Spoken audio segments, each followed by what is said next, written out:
Então a bolsa volta do feriado, mas era melhor que não tivesse voltado, né? Queda generalizada do Ibovespa hoje, levando quase que todas as ações com o Ibovespa. Aí a gente tem em destaque. Pô, até difícil de achar o maior destaque aqui. Vamos ver, maior destaque. Maior aqui.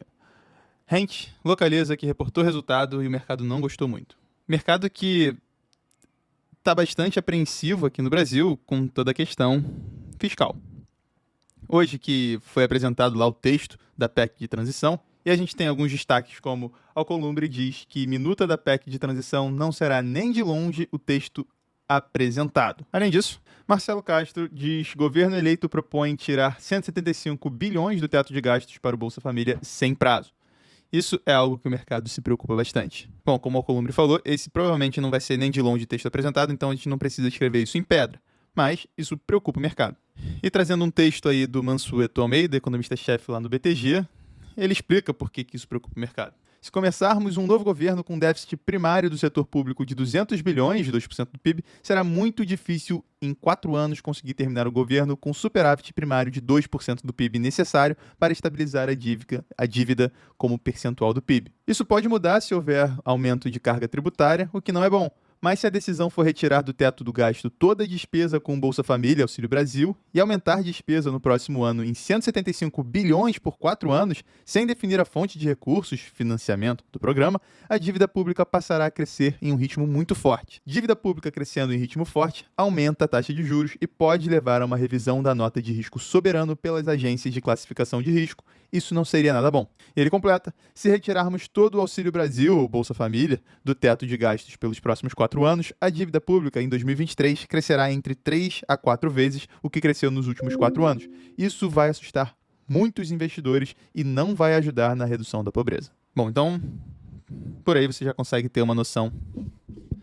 Bom, então você consegue ter uma noção aí do motivo do mercado estar tão preocupado com essa PEC que está sendo passada.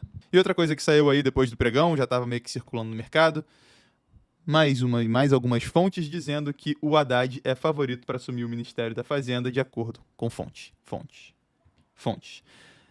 Isso daí também não é algo que o mercado esteja muito feliz de que aconteça. Mas não deve ter um anúncio oficial até que o Lula volte lá da COP27 no Egito. Beleza, isso daí é como estamos no Brasil. Dólar, não falei de dólar. Dólar sobe também no dia, fechando o dólar futuro em alta de 1,32%.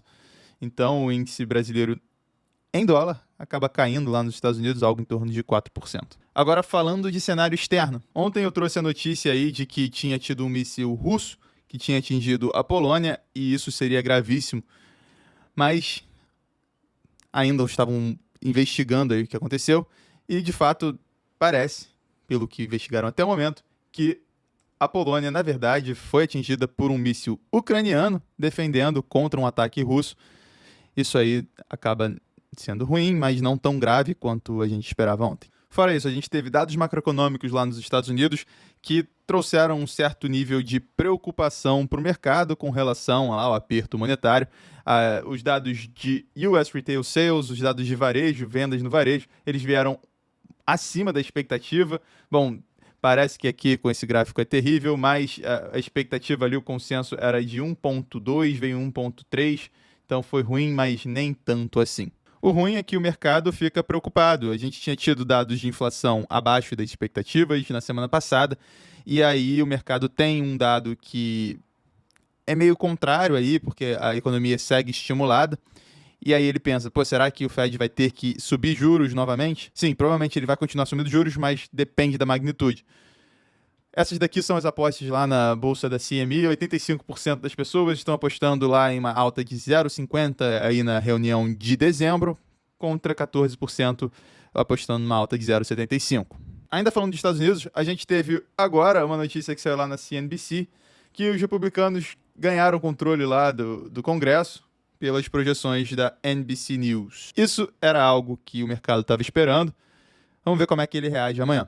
Mas hoje a gente teve aí o S&P caindo um pouquinho, 0,83, com aquelas preocupações ali que eu trouxe com relação aos dados macroeconômicos. A gente teve Nasdaq ali caindo 1,54, caindo um pouquinho mais forte. E a gente teve Dow Jones ficando praticamente no 0 a 0, Russell 2000 caindo quase 2%. Agora, rapidamente passando lá pelo Reino Unido, a gente teve uma inflação muito alta no Reino Unido, batendo recordes aí de 1981. Já no Canadá, a gente teve dados de inflação hoje que ficaram inalterados em relação ao mês passado. Bom, para amanhã a gente tem discurso de alguns membros do Fed, a gente tem pedido de seguro-desemprego, a gente tem que ver como que o mercado vai reagir a essas projeções que eu acabei de mostrar da CNBC, e a gente tem que ver o que o mercado vai achar dessa PEC da transição que foi apresentada hoje. Por hoje é isso, muito obrigado pela sua atenção e até a próxima.